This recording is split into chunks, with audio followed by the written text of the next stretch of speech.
Hello guys, जय श्री राम सभी को। आई होप आप सब अच्छे होंगे, खुश होंगे। तो मेरी बाइक के 1000 किलोमीटर्स हो चुके हैं। मैं आपको दिखा देता हूँ। एक मैं फ़ोटो पे क्लिक कर लेता हूँ। तो जैसा कि आप यहाँ देख पा रहे होगे 1268, आप 1270, 1200 मान लो, आप 1300 चलो कह लो, 1300 किलोमीटर्स मेरी बाइक के पूरे हो गए हैं। तो आज हम बात करने जाएंगे इसी की ही ओनरशिप रिव्यू के लिए कि ये कैसी है, किन लोगों के लिए है, किन को लेनी चाहिए, नहीं लेनी चाहिए, 2025 के लिए कैसी है, 2026 में ले सकते हैं, नहीं ले सकते हैं। हम इन सब बातों पे बात करेंगे। तो हम एक एक करके टॉपिक पे बात करते हैं, क्योंकि ओनरशिप रिव्यू वीडियो है। इसमें मैं सब कुछ कवर करने वाला हूँ। Pros, cons, is it worth it in 2025, should you still buy this bike in 2026, और मेन चीज़ किन लोगों के लिए है ये। तो हम ये 5 पॉइंट कवर करने वाले हैं। ठीक है, शुरू से शुरू करते हैं। तो मैंने यहाँ पे अपने फ़ोन में प्रोस एंड कॉन्स रखे हुए हैं। ये मैंने इसलिए किया ताकि मैं भूल ना जाऊँ। तो बिल्कुल शुरू से शुरू करते हैं। पहला प्रो है इसका बिगर इंजन। तो जैसे कि आप देख पा रहे होगे, ये ट्विन सिलेंडर है। एक सिलेंडर इसका यहाँ से यहाँ है और एक सिलेंडर इसका यहाँ से यहाँ है। तो ये ट्विन सिलेंडर बाइक है, इसीलिए ये काफ़ी मस्कुलर और चौड़ी लगती है। अगर आप यहाँ साइड से इसको देख पा रहे होगे तो इसका इंजन बाहर की तरफ आ रहा है। ठीक है, तो कोई भी देखता है तो वो देख के सोचता ज़रूर है कि भाई ये क्या है, इसमें 2 एग्जॉस्ट पाइप कैसे हैं, क्योंकि लोगों ने नहीं देखी हैं ऐसी बाइक्स जिनमें एक से ज़्यादा एग्जॉस्ट पाइप्स हों। तो काफ़ी अच्छा प्रेजेंस है इसका, बड़ा इंजन होने की वजह से एक बड़ी फील मिलती है। पर अल्टीमेटली इसका वेट भी ज़्यादा है, तो वो एक कुछ लोगों के लिए डिसएडवांटेज भी है। ठीक है, तो पहला प्रो हो गया इसका बिगर इंजन। ये 650 सीसी इंजन है। यहाँ पे आप इसकी बैजिंग भी देख पा रहे होगे, यहाँ लिखा हुआ है 650 ट्विन। ठीक है, तो ये काफ़ी मस्कुलर लगती है, उसी वजह से इसका लुक बहुत अच्छा है। ये कैफ़े रेसर बाइक है और इकलौती बाइक है कैफ़े रेसर में जो 650 सीसी में आपको मिल सकती है इंडिया में। थ्रक्सटन 400 है, उसका लुक मुझे बिल्कुल भी पसंद नहीं है। आप उसकी तरफ जा सकते हो अगर आपको वो लुक पसंद आता है। कोई भी बाइक ख़राब नहीं होती है, पर ये मेरा ओपिनियन है कि वो बाइक की तरफ मैं कभी ज़िंदगी में नहीं जाता। मुझे उसका लुक, कलर्स और मतलब अल्टीमेटली वो कहीं से कहीं तक कैफ़े रेसर लगती ही नहीं है। मतलब ऐसे तो आप स्प्लेंडर को भी कैफ़े रेसर बना सकते हो अगर आप उसका हैंडल बार नीचे कर दो, है ना, और क्लिप ऑन हैंडल बार दे दो। वो नहीं होती यार, मतलब वो फ़ील होती है, फ़ील आनी चाहिए। ये एक्चुअली में एक रेप्लिका है। अगर आप थ्रक्सटन 1200 देखोगे, जो बड़ी वाली थ्रक्सटन है, थ्रक्सटन जो ओरिजिनल थी उसका रेप्लिका लगती है ये। तो कहीं ना कहीं एक बड़ा ऑरा, बड़ी फीलिंग देती है। थ्रक्सटन 400 बिल्कुल नहीं देती है, वो लगती ही नहीं है उसकी जैसी। ठीक है, तो इसका लुक बहुत अच्छा है। तीसरा इसके टायर आप देखोगे, मैं आपको आगे पीछे से दोनों से दिखा देता हूँ। ये आगे का टायर है, अगर आप इसका सेक्शन देखो, और इसकी ग्रिप जो है रोड पे वो काफ़ी अच्छी है। ये स्पोक व्हील्स के साथ बाय डिफ़ॉल्ट आता है, एलॉय व्हील्स वाला अलग है इसमें। पर अगर आप रेट्रो लुक में जाते हो तो रेट्रो लुक का मतलब होता है स्पोक व्हील्स, एलॉय व्हील्स नहीं होता। दो मैं इसमें अभी एलॉय व्हील्स लगवाऊंगा, पर अगर आप इसका टायर देखोगे, ये ग्रिप रोड पे बहुत अच्छी पकड़ता है। ये बहुत अच्छे टायर है। सस्पेंशन की बात कर लेते हैं, तो मैं ज़्यादातर अकेले ही बाइक चलाता हूँ, पिलियन नहीं होता मेरे साथ। तो मुझे सस्पेंशन का ट्रैवल काफ़ी अच्छा लगता है, चाहे वो ख़राब रास्ते हों, चाहे वो बेकार टारमेक की रोड हो या सीमेंटेड हो या पैचेस हों, सब पे मस्त चलती है। ठीक है, अब बात कर लेते हैं इसके माइलेज की। तो मैंने अभी रिसेंटली इसका माइलेज टेस्ट किया था, तो उसकी वीडियो मैं यहाँ डाल देता हूँ, आप देख सकते हो। तो इसका माइलेज एक्चुअली में 650 सीसी के हिसाब से काफ़ी अच्छा है। मुझे इसका माइलेज सिटी प्लस हाईवे मिला के कुछ 26 के करीब पड़ा है। और अगर आप 650 सीसी में कोई भी बाइक देख लो, इतना माइलेज मिलना बहुत मुश्किल है। इसका वेट बहुत ज़्यादा है, चलाने वाले बंदे के ऊपर है कि आप एक्चुअली में कैसे चला रहे हो, तभी आप ऐसा माइलेज निकाल पाओगे। ये तो मैं देखता हूँ बहुत सारी वीडियोस में 12-13 का माइलेज लोग निकाल के घूम रहे हैं। तो और स्टिल वो जस्टिफाई करते हैं कि यार इतनी बड़ी बाइक है तो माइलेज नहीं आएगा। भाई आप चलाना भी तो सीखो उसको ठीक से। मतलब अगर आप ठीक से नहीं चलाओगे तो आपको माइलेज किसी भी बाइक में नहीं मिलेगा। ठीक है, तो इसका माइलेज इसके इंजन डिस्प्लेसमेंट के हिसाब से काफ़ी अच्छा है। अब बात कर लेते हैं एग्जॉस्ट नोट की। तो मैं आपको पहले इसके एग्जॉस्ट नोट सुना देता हूँ।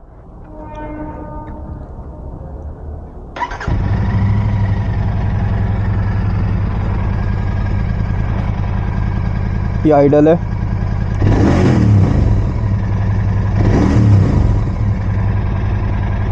उसकी एग्जॉस्ट नोट बाकी अच्छी है। आवाज़ कैसी थी? अच्छी थी ना। इसकी जो एलईडी लाइट है ये एक्चुअली में डिसेंट थ्रो है, मतलब अगर मैं बाकी बाइक से कंपेयर करूँ, स्पेशली ड्यूक से, ड्यूक की मुझे लाइट का थ्रो बिल्कुल पसंद नहीं है। इसका लाइट का थ्रो डिसेंट है, स्प्रेड अच्छा है। रात में मैं चलाता हूँ इसको, जहाँ पे स्ट्रीट लाइट ऑब्वियसली है, मैं गांव में नहीं चलाता, तो मुझे कभी भी इसकी लाइट से ऐसा नहीं लगा कि मैं कॉन्फिडेंस लूज़ कर पाऊँगा। अब फॉग होने वाला है तो सर्दियों के टाइम पे मुझे इसमें फॉग लाइट लगानी पड़ेगी, लेकिन अब तक मुझे एज सच कोई ज़रूरत नहीं पड़ी इसमें कि मुझे लगानी है एक्स्ट्रा लाइट, ऑक्सिलरी लाइट की एज सच मुझे नीड नहीं पड़ रही है जिस रास्तों से या जिस तरीके से मैं चलाता हूँ। अगर मैं कभी लॉन्ग टूर करूँ या फॉग में चलाऊँ तो मुझे हाँ ऑक्सिलरी लाइट की ज़रूरत पड़ेगी। अब बात कर लेते हैं ग्राउंड क्लियरेंस की। अगर आप यहाँ देख पा रहे होगे, ये मैंने सेंटर स्टैंड लगवाया हुआ है बेस में, तो सेंटर स्टैंड से इसका ग्राउंड क्लियरेंस हल्का सा कम हुआ है, पर इसका ग्राउंड क्लियरेंस एक्चुअली में अच्छा है। मैं अगर बाकी बाइक से कंपेयर करूँ ना तो बहुत अच्छा है। तो ये किसी ने आज तक किसी भी वीडियो में नहीं बोला कि भाई इसका ग्राउंड क्लियरेंस अच्छा है, पता नहीं क्यों नहीं बात करते हैं। 600 सीसी 650 सीसी के ऊपर वाली बाइक्स में ग्राउंड क्लियरेंस कम हो जाता है उल्टा। तो ये बात बताने वाली है कि एक्चुअली में बाइक्स का ग्राउंड क्लियरेंस इंडिया में बहुत मैटर करता, नहीं तो आप हर रास्तों पे नहीं ले जा पाओगे। ठीक है, ये प्रोस की बात हो गई। अब बात करते हैं कॉन्स की। तो इसका जो सर्विस सेंटर है रॉयल एनफील्ड का, क्योंकि इसकी सबसे ज़्यादा बाइक्स बिकती हैं, हर जगह इसका सर्विस सेंटर भी है, लेकिन वहाँ पे इतने मैकेनिक नहीं हैं जितनी वो सर्विस कर सकें। तो वो कहीं ना कहीं इतना ज़्यादा ओवर बुकड होता है या ओवरवेल्म्ड हो जाता है कि वो उतने टाइम में या उतनी सर्विस उस दिन में नहीं कर पाते हैं। मेरे साथ भी यही हुआ है। तो ये मेरा एक्सपीरियंस था कि वहाँ पे इनको अभी भी बहुत काम करने की ज़रूरत है सर्विस के मामले में। अभी वहाँ पे इतने मैकेनिक नहीं हैं जितनी उनकी बाइक बिक रही हैं, और मुझे लगता है कभी वो हो भी नहीं पाएंगी, क्योंकि वहाँ पे कहीं ना कहीं मैनेजमेंट का क्वेश्चन आ जाता है, वो बहुत पुअर है। ठीक है, पार्ट्स की अवेलेबिलिटी की बात कर लेते हैं। तो जब मैंने एक्चुअली में इस बाइक को बुक कराया था तो मैंने उनको तभी बोल दिया था कि मुझे ये इसका लार्ज इंजन गार्ड, नीचे सम गार्ड और रेडिएटर के लिए सब मुझे चाहिए। तो उनके पास उस दिन ये चीज़ें थी नहीं, उन्होंने बोला कल हो जाएंगी अवेलेबल। मतलब इसकी सर्विस सेंटर हर जगह होने के बाद भी ज़रूरी ये नहीं है कि इसके पार्ट्स की अवेलेबिलिटी हर सर्विस सेंटर या हर शोरूम पे होगी। तो वो मुझे थोड़ा सा क्वेश्चनेबल लगा कि हर शोरूम पे तो होनी चाहिए यार। मतलब ये ऐसी चीज़ें हैं जो नेसेसिटी हैं, ऐसा भी नहीं है कि मैं कुछ बहुत ही ज़्यादा स्पेसिफ़िक मांग लिया है जो चेन्नई से आएगा। तो वो थोड़ा सा मुझे अजीब लगा। इसकी पीडीआई इन लोगों ने, शोरूम वालों ने नहीं की थी, इसकी पीडीआई मैंने खुद करी थी। तो वो मेरे लिए अजीब था थोड़ा सा कि यार शोरूम वाले कुछ तो पीडीआई की रिपोर्ट वगैरह करेंगे, उन्होंने कुछ खुद से देखा ही नहीं था। तो वो भी मेरे लिए सरप्राइजिंग था। और जिस दिन मैं डिलीवरी लेने के लिए गया था उसी दिन एक बंदा उससे बहस भी कर रहा था जो शोरूम वालों से, कि उसकी बाइक में कुछ इशू था और वही बाइक उसको डिलीवर कर रहे थे। तो वो काफ़ी वियर्ड है कि आप इतनी महंगी बाइकों में तो आप पीडीआई खुद से करो यार। ये मैन्युफैक्चरिंग डिफेक्ट डिलीवरी के टाइम पे देखते हुआ किसी को भी अच्छा नहीं लगेगा। ठीक है, अब बात करते हैं इसकी, ये मैंने पता नहीं क्या लिखा है, शॉर्टर टेस्ट राइड्स। ठीक है, तो अगेन गुड पॉइंट, आप कभी भी कोई भी बाइक बुक कराते हो टेस्ट राइड उसकी ज़रूर लेनी है।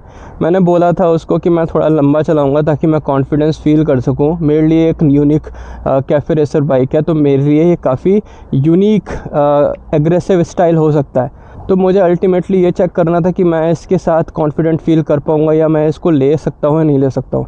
पर वो बार बार मेरे को फ़ोन कर रही थी बंदी कि सर आप कहाँ हो, कहाँ नहीं हो। मेरी वाइफ शोरूम में बैठी हुई थी, उससे बार बार पूछ रहे थे।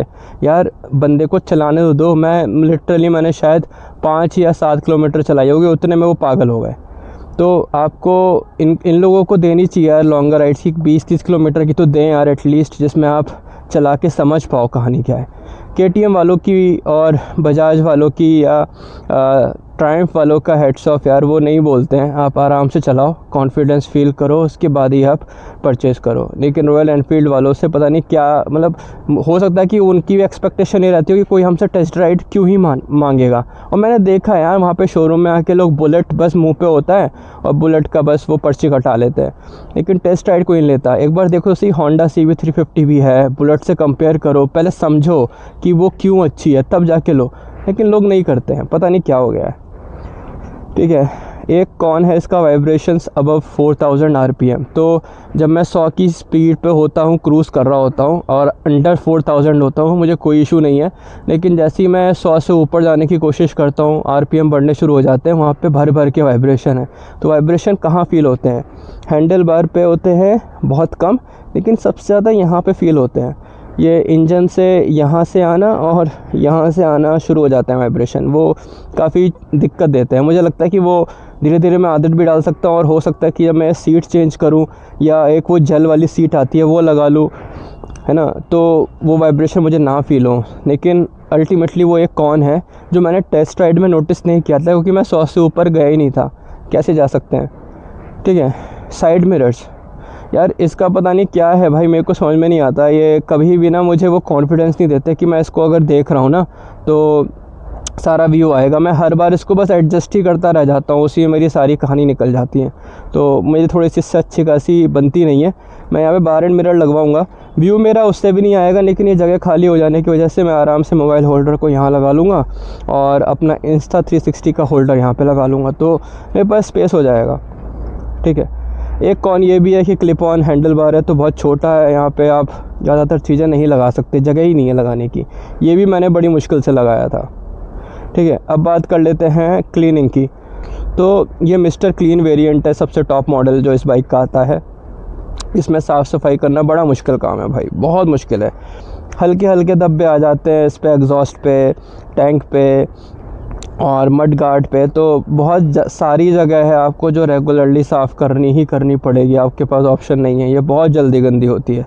मेरी भी बहुत अच्छी खासी मेहनत है, पर क्योंकि ये मेरा प्यार है तो मैं प्यार में इसको साफ़ करता रहता हूँ, मुझे कोई दिक्कत नहीं। पर हाँ, इस चीज़ के लिए आपको रेडी होना पड़ेगा कि भाई ये साफ़ सफाई बहुत मांगती है। मैंने PPF कराई हुई है, ये 1 2 3 पार्ट में यहाँ पे PPF हुई है। यहाँ पे PPF ऐसी, उसके अपोजिट साइड में PPF है और फ्रंट मड गार्ड है, उस पर PPF है और इन दोनों पे भी चढ़ी हुई है PPF, तो मैंने ये करवा रखी थी।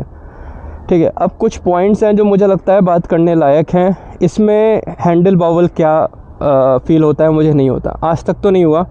1 महीना हो गया मुझे। उसका रीज़न ये भी हो सकता है कि मैं शायद उतनी हाई स्पीड पे नहीं गया हूँ जितने पे लोगों को रिपोर्ट किया है। मैं 130 तक गया हूँ, आपको ऑनेस्टली बताऊँ तो 130 तक मुझे कोई इसमें दिक्कत नहीं आई है, मस्त चलती है। ठीक है, पकड़ अच्छी है इसके टायर की, तो मुझे ऐसा सच कोई इशू नहीं आया है।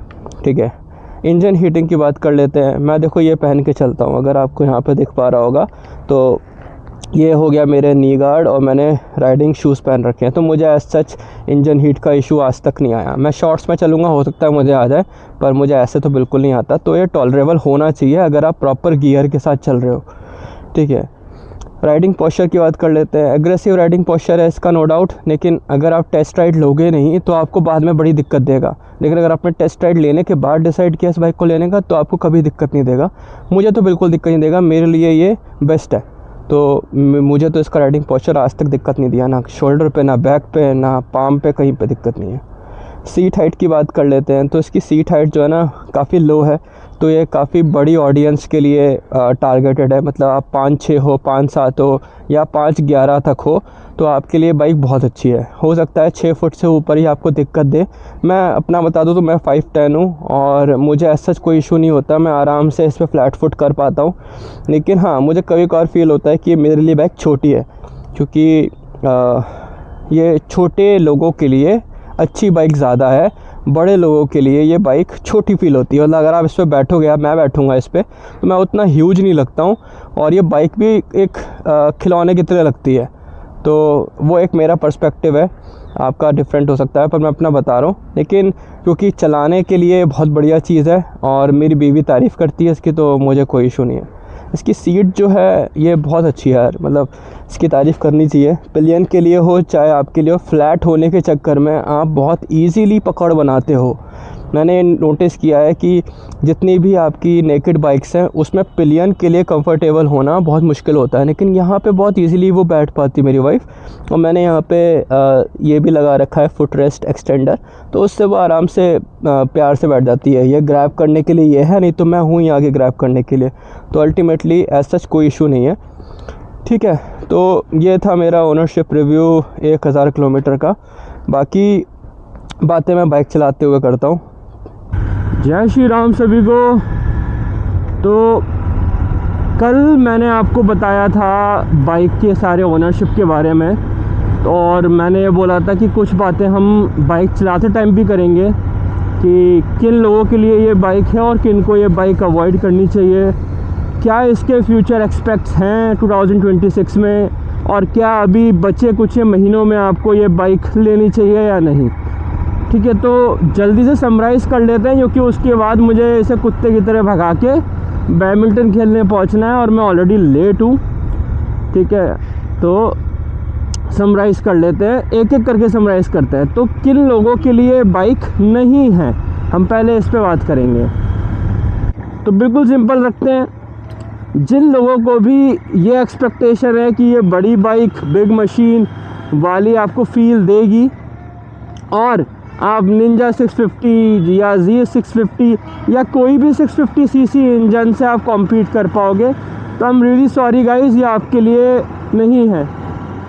ये बाइक कंपटीशन के लिए बनी ज़रूर है, लेकिन 650 सीसी के लिए कंपटीशन के लिए नहीं बनी हुई है, क्योंकि ये 650 सीसी में सबसे स्लोएस्ट कंसीडर की जा सकती है।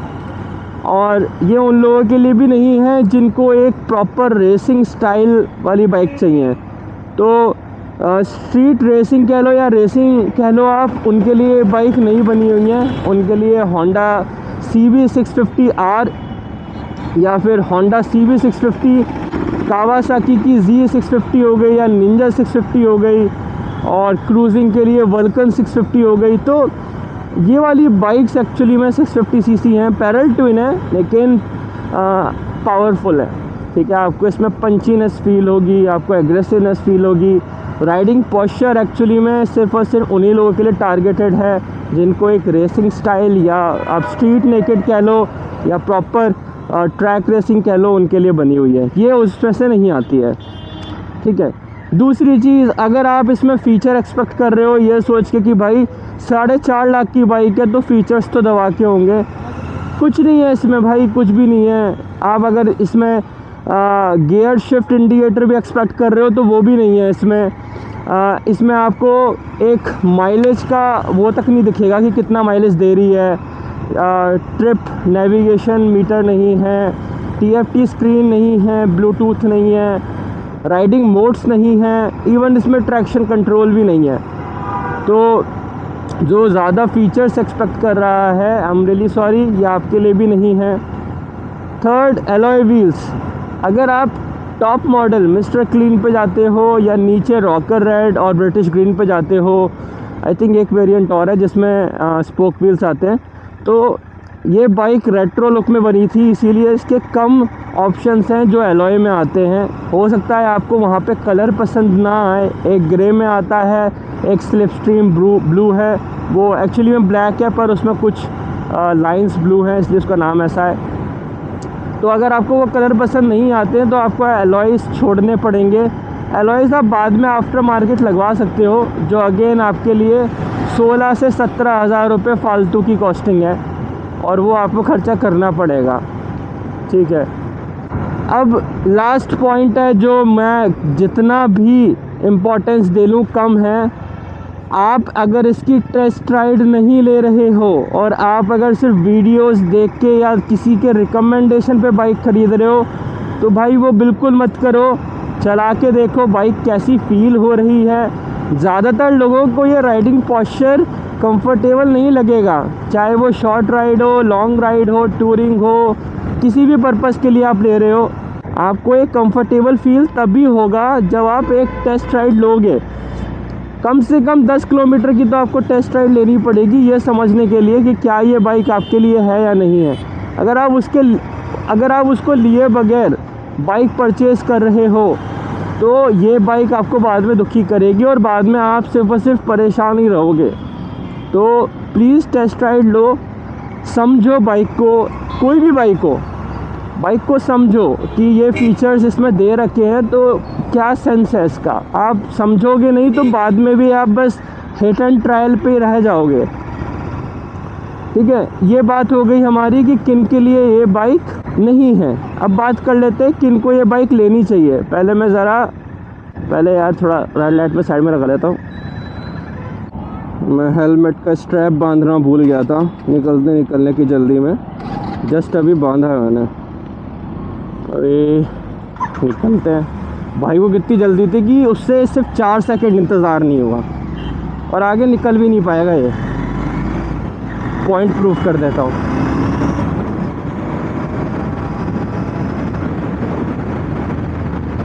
ये रहा ये स्कूटी वाला DL, बिना हेलमेट के चल रहा है। पुलिस वाले भी पता नहीं भाई सोते रहते हैं। ठीक है, तो अब बात कर लेते हैं कि ये किन के लिए बाइक है और किन को परचेस करनी चाहिए। अगर आपने टेस्ट राइड ली है, आपको इसकी पावर समझ में आ गई, पहली चीज़। आपको इसका राइडिंग स्टांस समझ में आ गया, दूसरी चीज़। तीसरी चीज़, आपको कुछ समझ में नहीं आया लेकिन आपने जब बाइक चलाई, आप उतरे बैठे और उसके बाद आपने इसको देखा, आपको इससे प्यार हो गया, भाई ले लो बाइक।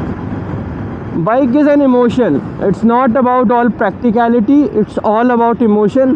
पर टेस्ट राइड लेना इसलिए ज़रूरी है ताकि आप इसके डिसएडवांटेजेस से कॉम्प्रोमाइज़ करना सीख लो, तभी से, ताकि आपको समझ में आ जाए कि भाई ये चीज़ें तो ख़राब हैं, ये मुझे झेलनी ही झेलनी है पूरी ज़िंदगी, जब तक ये बाइक मेरे साथ रहेगी तब तक। ठीक है, ये हो गया। अब अगर आपको पावर फील हो रही है या आपको अगर चलाने में मज़ा आ रहा है, आपको ब्रेकिंग समझ में आ रही है, ठीक है, आपको गियर्स प्रॉपर्ली एंगेज करना आ गया है, आपको टायर्स सही लग रहे हैं, ग्रिप सही लग रही है, आप ले लो भाई बाइक। ठीक है, अब लास्ट पॉइंट जो मेरे लिए भी सबसे बड़ा फैक्टर था और आपके लिए भी होना चाहिए, वो ये है कि 650 सीसी इंजन कैपेसिटी में इकलौती कैफ़े रेसर किसी इंडियन ब्रांड के थ्रू, जिसका सर्विस नेटवर्क और जिसकी प्राइस बहुत सस्ती है। भाई 650 सीसी आपको 4.5 लाख में कहीं भी चले जाओ नहीं मिलेगी किसी भी ब्रांड के पास। ऊपर से इसके पार्ट्स 650 सीसी के कंपैरेटिवली काफ़ी सस्ते हैं। ठीक है, इसकी मेंटेनेंस 650 सीसी के अकॉर्डिंग काफ़ी सस्ती है और इसकी रीसेल वैल्यू 650 सीसी के हिसाब से काफ़ी ज़्यादा, बहुत ही ज़्यादा अच्छी है बल्कि। ठीक है, अब बात कर लेते हैं फ्यूचर एक्सपेक्ट्स में कि अगर आप इस बाइक को लेने की सोच रहे हो तो आपको ये 2025 में लेनी चाहिए या नहीं लेनी चाहिए। तो GST के रेट अभी ऊपर नीचे हुए थे। 350 सीसी से नीचे वाली कैपेसिटी वाली बाइक सस्ती हुई थी क्योंकि उन पर टैक्स 28% से सीधा 18% हुआ। दूसरा, जो 350 सीसी से ऊपर वाली बाइक्स थी उन पे एक 3% का सेस लगता था, वो कट होके सीधे 40% लग्जरी आइटम्स में कंसीडर होने लग गया। ठीक है, तो अब इससे क्या फ़र्क पड़ता है, मैं ये बातें क्यों कर रहा हूँ। मैं ये बताना चाह रहा हूँ कि कॉन्टिनेंटल GT 650 महंगी हो गई है।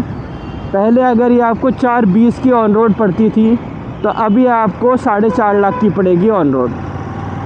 ठीक है, अब अगर आप इस बाइक को लेने की सोच रहे हो तो मैं ये बोलूँगा, ये आप ज़रूर कंसीडर करो कि एक बाइक है GT 750 जो नेक्स्ट ईयर प्लान में है लॉन्च होने के लिए। एज सच कोई टाइमलाइंस नहीं है कि कब लॉन्च होगी कब नहीं, लेकिन लॉन्च होगी ये गारंटी है क्योंकि वो आइकमा 2025 में इंट्रोड्यूस कराई गई है और वो एक प्रोडक्शन वाला व्हीकल है, ना कि वो जो प्रोडक्शन रेडी व्हीकल है। वो अभी भी इन प्रोडक्शन है, अभी उस पर काम चलेगा, कॉस्मेटिक चेंजेस भी होंगे और अभी कुछ नहीं आइडिया कि वो देखने में कैसी लगेगी, कलर्स कौन कौन से आएंगे, क्या क्या फ़ीचर्स ऐड ऑन होंगे, कितनी पावर इंक्रीज़ होगी। मतलब एज सच कोई ज़्यादा अभी क्लैरिटी नहीं है क्योंकि नया इंजन है और वो नया 650 सेगमेंट बनाएंगे उसके थ्रू। जैसे आपका 650 बना था वैसे ही अब 750 बनेगा। तो रॉयल एनफील्ड की ये खासियत है कि कोई भी एक इंजन जब चल जाता है तो उसको अच्छे से ये मिल्क करते हैं। मतलब जैसे 350 चल गया था तो 350 में इन्होंने ऑलमोस्ट सारी बाइक्स लॉन्च करी, फिर इनका 650 चल गया तो उन्होंने 650 में मतलब जितनी भी पॉसिबिलिटी थी वो सारी बाइक्स इन्होंने लॉन्च कर दी। एग्ज़ाम्पल के लिए बता दूँ, बेयर 650 जो स्क्रैम्बलर में बनाई थी, पर पता नहीं वो क्या है, स्क्रैम्बलर में वो फील नहीं होती है। ठीक है। फिर इन्होंने बनाई कॉन्टिनेंटल और इंटरसेप्टर, जो एक्चुअली में एक बेंचमार्क सेटअप भी कर रहे हैं अपने सेगमेंट में। सुपर मीटियोर 650 बनाई, जो अगेन बहुत बिकी है। शॉटगन 650 वो एक तरीके से पता नहीं, मेरे ख्याल से वो एक सैंपल की तरह बना था, जिसको बाद में उन्होंने प्रोडक्शन में डाल दिया। उसकी सेल ज़्यादा नहीं है, शॉटगन उतनी नहीं बिकी है। फिर उन्होंने क्लासिक 650 निकाल दी, जो अगेन उतनी नहीं बिक रही है। अब ये लोग बुलेट 650 निकाल रहे हैं, लॉन्च होने वाली है या हो चुकी है, आई डोंट नो। और उसका भी मुझे पता है कि बुलेट जो 350 बिकती थी उसका रीज़न बहुत डिफरेंट है, लेकिन जब आप 650 सीसी में बुलेट दोगे तो लोग सोचेंगे कि भाई मैं सुपर मीटियोर की तरफ क्यों ना जाऊं, है ना। मतलब वो प्रैक्टिकलिटी है, वो सेंस बनाती है। और अगर वो भी नहीं तो क्लासिक, क्योंकि इतना पैसा खर्च करने के बाद लोग बुलेट तो शायद ना ही खरीदें। तो 750 सीसी में आपको मैं दिखा देता हूँ कि क्या क्या नया आ रहा है। 750 सीसी में एक पावरफुल इंजन आ रहा है, मतलब मैं पावरफुल बोल रहा हूँ पर वो कंपैरेटिवली है 650 से। 650 सीसी अभी 47 bhp प्रोड्यूस करता है। 750 जो है वो 53 या 54 bhp प्रोड्यूस करेगा। इससे ज़्यादा बहुत मुश्किल है कि वो इम्प्रूव कर पाएँ, क्योंकि 750 कोई नया इंजन नहीं है, वो 650 के ऊपर ही बेस्ड है। तो उसी में जो भी ये चेंजेस कर रहे होंगे उससे इतनी ज़्यादा पावर ये खुद भी एक्सपेक्ट नहीं कर रहे होंगे और निकालेंगे भी नहीं। ठीक है, बात कर लेते हैं टॉर्क की। तो टॉर्क अभी 650 सीसी में 51 है, आई थिंक 51 पॉइंट कुछ है, तब हो जाएगी वो 60 के अराउंड। और टॉर्क में सिग्निफिकेंट इम्प्रूवमेंट है, और टॉर्क बहुत मैटर करती है। अगर आपको ना बताओ तो टॉर्क एक्चुअली में आपको जैसे हिमालयन जैसी बाइक हो गई, उनमें बहुत ज़रूरी है टॉर्क होना। और उनका प्लान है भी कि हिमालयन 750 लॉन्च करने का। तो जब भी आप टूरिंग पे जाओगे या हल्की फुल्की ऑफ रोडिंग करोगे, आपको टॉर्क जब ज़्यादा मिलेगा ना तो आपको अच्छा फील कराएगा, आपको इजी फील कराएगा कि आप ख़राब रास्तों पे पावर जनरेट कर पाओगे आराम से। ठीक है, बात हो गई पावर ट्रेन की। अब बात कर लेते हैं कि क्या आपको लेनी चाहिए नहीं लेनी चाहिए। तो देखो, मैं हिमालयन की बात नहीं करूँगा, मैं सीधे कॉन्टिनेंटल जीटी पे ही आऊँगा। तो अगर आपको कॉन्टिनेंटल जीटी में सेमी फेयरिंग लुक चाहिए, जो थ्रक्स्टन 400 में भी अब आप देख पा रहे होगे, वैसा नहीं है। मैं आपको बस बता रहा हूँ कि सेमी फेयरिंग क्या होती है। बाकी मैं ये फ़ोटो यहाँ पे लगा दे रहा हूँ, इससे आपको आइडिया लग रहा होगा कि ये बाइक कैसी दिख सकती है। तो अगर आपको सेमी फेयरिंग में बाइक पसंद हैं और आप सोच पाओगे लेने का, तो मैं बोलूँगा कि आप फिर वेट करो इसका, क्योंकि 750 में वो semi fairing option by default आएगा। और अगेन उसमें कलर्स भी डिफरेंट आने वाले हैं। इंजन मुझे लगता है कि वो क्रोम नहीं आएगा, अब इंजन ब्लैक में ही आएगा शायद। तो कहीं ना कहीं आप इमेज से समझो कि क्या आपको ये बाइक अच्छी लग रही है, क्या आप इसके लिए वेट कर पाओगे। अगर आपको बाइक अच्छी लग रही है और आप वेट कर सकते हो, तो मैं यही रिकमेंड करूँगा कि 750 के लिए वेट कर लो। मुझे इन्फॉर्मेशन ऑलमोस्ट 1 साल से पता थी कि 750 आने वाली है, और ऑलमोस्ट 1 साल बोल रहा हूँ। और मैंने सेमी फेयरिंग लुक को देखा था, मुझे पर्सनली उतना अच्छा नहीं लगता, तो वो मेरा पर्सनल ओपिनियन है, इसलिए मैंने 650 ली। मैं वेट कर सकता था, लेकिन मुझे फेयरिंग लुक अच्छा नहीं लगता, बस इस वजह से मैंने वो वहाँ पे नहीं गया। आपको अच्छा लगता है तो आप जा सकते हो। अब फाइनल बात कर लेते हैं कि अगर आप वेट कर सकते हो, आपको 2026 में बाइक चाहिए और आप 750 सीसी पे जा रहे हो, तो इसका प्राइस एक्सपेक्टेशन जो है वो कुछ ऐसा है कि अगर अभी 650 आपको ऑन रोड 4.5 की अगर पड़ रही है, तो वो आपको 5 सवा 5 तक पहुंच जाएगी। नो डाउट महंगी होने वाली है, पर again best in the segment होगी कैफ़े रेसर में, और बेस्ट इन द लुक्स होगी, और जो वो प्राइस में आएगी वो प्राइस भी बेस्ट इन द सेगमेंट होगा। अगर आप 2025 में ही GT 650 लेना चाहते हो, 750 का वेट नहीं करना है, तो मैंने कुछ बातें 650 की फाइनली की हैं। वो आप प्लीज़ चेकआउट करो। और आई एम सॉरी ये वीडियो लंबा हो गया है, पता नहीं क्यों मैं टारगेट करता हूँ कि वीडियो छोटी बनाऊँगा पर वो वीडियो ऑटोमेटिकली लंबी हो जाती है। मैं अभी इस चीज़ से अभी सीख नहीं पा रहा हूँ, पर धीरे धीरे मैं भी थोड़ा सीखूँगा। और अगर आपके कोई फीडबैक वगैरह हो या कोई क्वेश्चन हो, please let me know on the comment section. तो अब फाइनली बात कर लेते हैं 650 के बारे में, मेरी बाइक के बारे में, और फिर रैप अप करते हैं। चलो जी, जय श्री राम, जय बजरंगबली।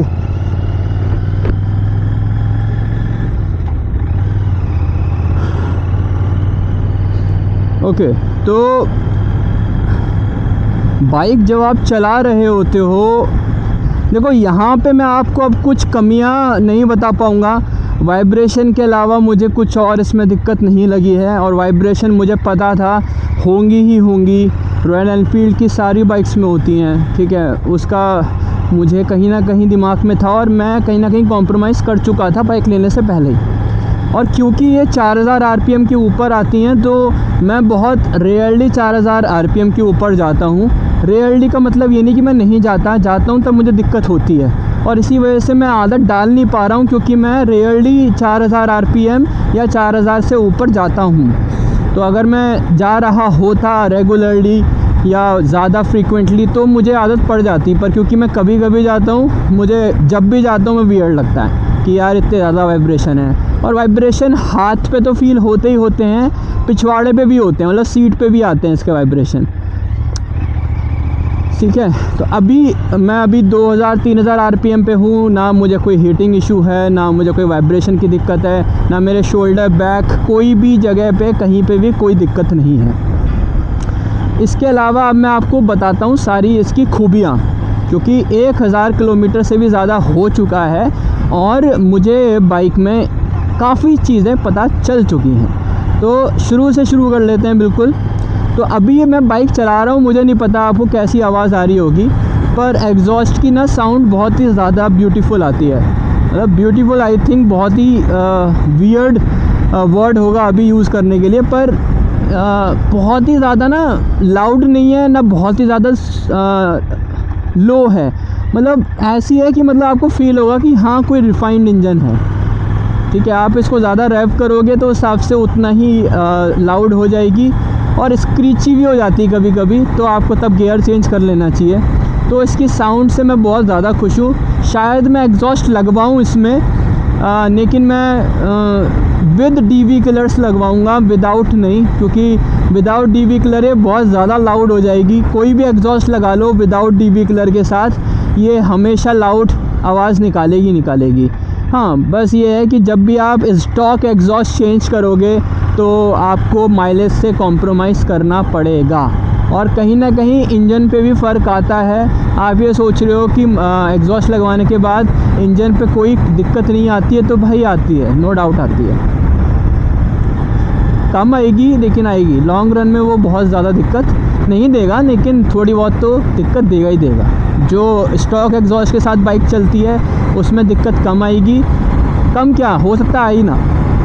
लेकिन मेरा प्लान ये है कि जैसे मैं अभी ऑफिस जा रहा हूँ, ज़्यादातर टाइम तो मैं स्टॉक एग्जॉस्ट के साथ ही चला करूँगा, और जब मेरा मन करेगा कि भाई आज थोड़ा सा मस्ती मजाक कर लें रोड पे, तो मैं खुद ही एग्जॉस्ट चेंज कर लूँगा, क्योंकि स्लिप ऑन होंगे एग्जॉस्ट। मैं फुल सिस्टम नहीं लगवाने वाला, एक तो वो बहुत कॉस्टली भी होता है फुल सिस्टम, तो मैं स्लिप ऑन लगा लूँगा, खुद ही लगा लूँगा और चेंज कर लिया करूँगा। तो मेरे को भी अच्छा लगता है खुद चीज़ें करने में, DIY हो जाती है, ठीक है। तो साउंड इसकी नो डाउट अभी ड्राइव करते टाइम मुझे बहुत अच्छी लगती है। जब मैं कहीं पे रुकता हूँ, रेड लाइट होगी या कोई भी एक साइड में अगर रोकता हूँ, और ये बाइक आइडल पोजीशन पे भी बहुत ही ज़्यादा अच्छे से एग्जॉस्ट नोट की साउंड क्रिएट करती है। तो लोग देखते हैं, मतलब देखते हैं तो फिर लुक पे बात आ जाती है। तो लुक इसका नो डाउट हर पर्सपेक्टिव से बहुत अच्छा है।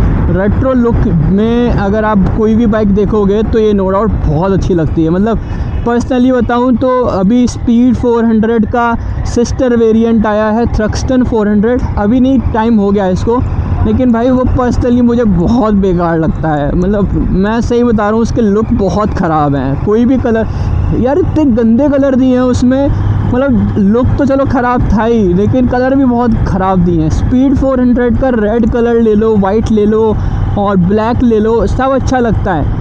मैं कभी कभार जब खुद की वीडियो भी देखता हूँ ना, तो ये जो टैंक का लुक आता है, ये जो दोनों तरफ से क्रोम की फिनिश है, इतना अच्छा लगता है। मैं एडिट करते टाइम पे मुझे इतना अच्छा लग रहा होता है कि वाह यार क्या लग रही है। मुझे लगता है कि मुझे ये टैंक और ये अपना क्लिप ऑन हैंडल बार दोनों दिखाना चाहिए, लेकिन रोड को, स्काई को दिखाने के चक्कर में वो इतना ही दिखता है, ये नहीं दिखता। लेकिन ये एक्चुअली में बहुत सुंदर लगता है एडिट के टाइम पे, क्योंकि मैं 360 डिग्री में शूट करता हूँ, तो मुझे तो पूरा का पूरा व्यू दिख रहा होता है। वो तो मैं चूज़ करता हूँ कि मुझे कौन सा फाइनल एडिट में रखना है। ये आगे कौन सी बाइक जा रही है, अच्छी लग रही है। पर ये हैज़ार्ड लाइट क्यों आप लोग यार ऑन करते हो? मतलब ये तो सिर्फ़ और सिर्फ तब आपको ऑन करनी चाहिए जब आपकी बाइक रुकी हुई है कहीं पे। ये हैज़ार्ड लाइट का पर्पस ये नहीं है कि आप मस्ती मजाक में चला के इसको घूमो। पता नहीं यार लोग कब बेसिक एटिकेट्स चलाएंगे, मानेंगे इन सब चीज़ों के लिए। तो लुक की बात हो गई, आवाज़ की बात हो गई, अब बात कर लेते हैं माइलेज की, है ना। माइलेज जो है इंडियंस की बहुत बड़ी नीड है।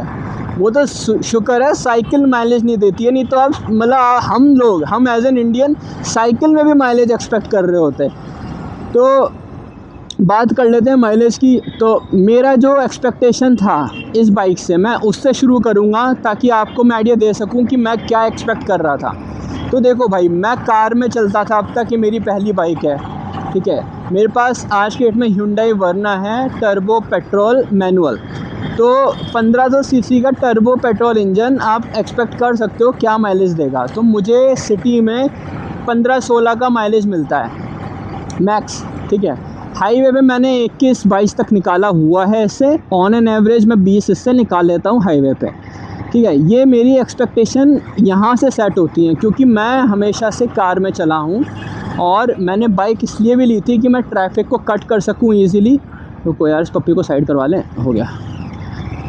तो मेरी एक्सपेक्टेशन ये थी कि मैं ट्रैफिक को कट भी कर लूँ और कंपैरेटिवली जल्दी भी अपने ऑफिस पहुँच जाऊँ। और मैं वीकेंड पे बैडमिंटन खेलने जाता हूँ, तो वहाँ पे मैं कार पार्किंग में बड़ा दिक्कत होती है। 1-2 बार हो चुका है कि जगह ही नहीं मिली पार्क करने में, तो थोड़ा बुरा लगता है। तो मैं बाइक उस वजह से भी सोच रहा था। तीसरा पर्सपेक्टिव ये था कि यार मेरे को कार से कंपैरेटिवली ज़्यादा माइलेज मिल जाए, क्योंकि अल्टीमेटली मुझे तो फ़ायदा ही है। मेरा कम पेट्रोल में सेम डिस्टेंस अगर ट्रैवल हो रहा है तो मुझे फ़ायदा है। मैंने ज़्यादा इससे एक्सपेक्टेशन नहीं रखी थी, पर क्योंकि मैंने इसकी वीडियोस देख ली थी यूट्यूब पे, माइलेज टेस्ट वीडियोस, तो लोगों ने बहुत कुछ क्लेम किया हुआ था। एक बंदे की मैंने वीडियो देखी थी, वो 1 लीटर का माइलेज टेस्ट कर रहा था। मुझे नाम याद नहीं है और मैं नाम बताऊँगा भी नहीं, ठीक है, किसी को डिफेम नहीं करना चाहिए। तो उस बंदे ने 1 लीटर में इस बाइक से आप एक्सपेक्ट भी नहीं कर सकते हो, उसने सिर्फ 11-12 का माइलेज निकाला है। मुझे नहीं पता उसने बाइक के साथ क्या करा है, एग्जॉस्ट चेंज है, परफॉर्मेंस ट्यूनिंग कर रखी है, क्या कर रखा था। 11-12 का माइलेज था, वो भी कोई ट्रैफिक वाली रोड नहीं थी, मतलब वो बाईपास रोड टाइप की रोड थी, जो आप सिटी हाईवे मान सकते हो उसको। तो वहाँ पे आप इजीली क्रूज़ कर सकते हो एक कांस्टेंट स्पीड पे। पर अगर आपका स्टिल माइलेज अगर 11-12 का आ रहा है, तो मतलब बहुत ज़्यादा गड़बड़ है। तो मेरी तो शैटर्स हो गई थी, मेरी तो बिल्कुल ही इमेजिनेशन शैटर हो गई थी उस टाइम पे कि भाई ये क्या हुआ। ये भी पॉसिबल है क्या? 11-12 तो भाई शायद तो मेरी कार दे देगी मुझे, फिर मैं बाइक लेने का क्यों सोचूं। खैर वो इकलौती वीडियो थी जिसमें थोड़ा मुझे लगा था कि यार बाइक थोड़ा सा हो सकता है माइलेज कम दे, लेकिन उसके अलावा जो मैंने वीडियोस देखी थी उसमें लोगों ने 15, 16, 17 भी माइलेज मैंने देखा था लोगों ने निकाला हुआ है। और कहीं पे मैंने देखा था लोगों ने हाईवे पे 24-25 का, 26 का माइलेज निकाल के क्लेम किया हुआ है। एक बंदे का कमेंट था एक वीडियो पे, उसने 29 का माइलेज निकाला था अपनी GT 650 पे, ठीक है। वो क्योंकि कमेंट था तो उस पर आप इतना ज़्यादा ट्रस्ट नहीं कर सकते। वीडियो पे ऑब्वियसली आप ट्रस्ट कर भी लेते हो, क्योंकि वीडियो में आपको टैंक टू टैंक का सब कुछ दिख जाता है। तो मैं खुश था, मैंने कहा ठीक है, अगर ये मुझे 18 का भी माइलेज हाईवे पे दे देगी, आई एम सेटिस्फाइड, ठीक है। 18-19 का दे दे, या फिर मान के चलो अगर 20-21 का भी दे देगी तो मेरे लिए वो मोर देन हैप्पी वाली सिचुएशन है, क्योंकि मैं जल्दी भी पहुंचूंगा, पार्किंग के इश्यूज़ कट हो जाएंगे और कहीं ना कहीं बाइक चलाने का मेरा पैशन भी था तो वो भी फुलफ़िल हो ही रहा था। जब मैंने एक्चुअली मैं इसका माइलेज टेस्ट किया, वो वीडियो मैं आपको यहाँ पे डाल देता हूँ, ठीक है, आपको दिख जाएगी। तो ये इस वीडियो में मैंने जब माइलेज टेस्ट एक्चुअली में किया था तो 2 पार्ट में किया था, 2 दिन में किया था। एक दिन में मैंने सिटी माइलेज टेस्ट किया था और दूसरे दिन में मैंने हाईवे किया था। और उस हाईवे में छोटा मोटा यही रास्ता है, इस रास्ते में अभी जा रहा हूँ, बस अभी मैं अपने घर से हाईवे पे कनेक्ट करने के लिए जो चढ़ा हूँ वो भी उसमें कवर था। तो 3-4 किलोमीटर का शायद स्ट्रेच है जो सिटी में था, ऐसे ही 3-4 किलोमीटर का स्ट्रेच सिटी से था जब हाईवे से मैं उतरा था। उसके अलावा पूरा कम्प्लीटली हाईवे था। तो उसमें मुझे जो माइलेज मिला, आप बिलीव नहीं कर सकते हो, मैंने 33 का माइलेज निकाला है। मेरे लिए वो बहुत ही बड़ी चीज़ थी, एक्सपेक्टेशन नहीं थी, लेकिन वो बहुत ही ज़्यादा बड़ा एडवांटेज था कि यार लोग कितना ज़्यादा आपको बहका सकते हैं वीडियो में, जस्ट बिकॉज़ कि उनको क्लिक बेट वीडियोस बनानी है। जो बंदा वो 11 का माइलेज बनाने वाली वीडियो बना रहा था, उस बंदे ने जितना डिफेम कर सकता होगा वो इस बाइक को उसने डिफेम किया। उसने अपनी राइडिंग स्टाइल में कोई इम्प्रूवमेंट नहीं करना, उसने बाइक को बाइक की सर्विस कराने के लिए या बाइक को क्लीन करने के लिए, ये सब चीज़ों करने के लिए कोई कुछ नहीं करना, टायर प्रेशर को प्रॉपर्ली मैनेज करने के लिए कुछ नहीं करना, लेकिन वीडियो डाल देनी है और 11 का माइलेज देके लोगों को डरा देना है कि भाई क्या बात है, इतना माइलेज देगी, हम नहीं लेंगे। तो मेरे दिमाग में भी वही पॉइंट आ गया था जब मैंने वो वीडियो देखी थी जिसने मुझे डराया था। तो भाई इन यूट्यूबर से प्लीज़ डरो यार, ये सिर्फ़ और सिर्फ आपको क्लिक बेट वीडियोज़ बना के डरा सकते हैं, लेकिन कुछ फ़ायदा नहीं है इनका। और मुझे लगता भी नहीं वो बाइक उसकी थी, वो शायद किसी दोस्त की बाइक का माइलेज टेस्ट कर रहा था, क्योंकि उसके चैनल पे हर दूसरे तीसरे दिन कोई दूसरी बाइक की वीडियो होती थी। मुझे लगता भी नहीं है कि वो GT कभी ओन करेगा भी या होगी भी उस पर। स्टिल उसने पूरा GT का डिफेमेशन की वीडियो बनाई थी। माइलेज इंडियंस के लिए बहुत ज़रूरी होता है यार। आप कितना भी लोगों को कहीं ना कहीं अच्छे पॉइंट्स दिखा दो कि भाई इसमें ये फ़ीचर है, इसमें वो फ़ीचर है, at the end of the day mileage लोगों के लिए बहुत ही बड़ा कंसर्निंग टॉपिक है, ठीक है।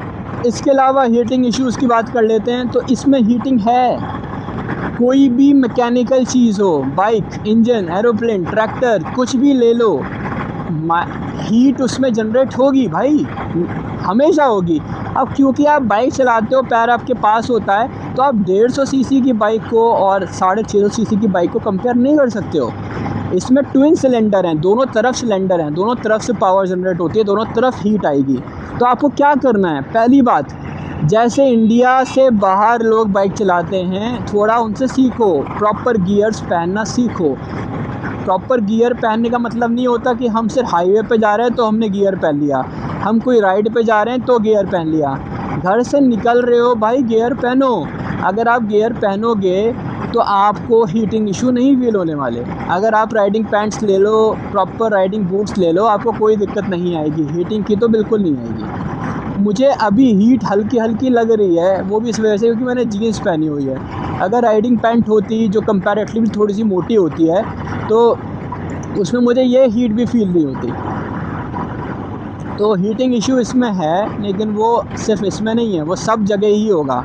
कोई भी बाइक ले लो भाई आपको हीटिंग इशू दिखेगा, अनटिल अनलेस आप ये वाली बाइक ना ले लो, ठीक है। आई थिंक मैंने सारे पॉइंट्स कवर कर लिए हैं जो मुझे कवर करने थे। मैंने आपको सब जस्टिफाई कर दिया जो मुझे करना था।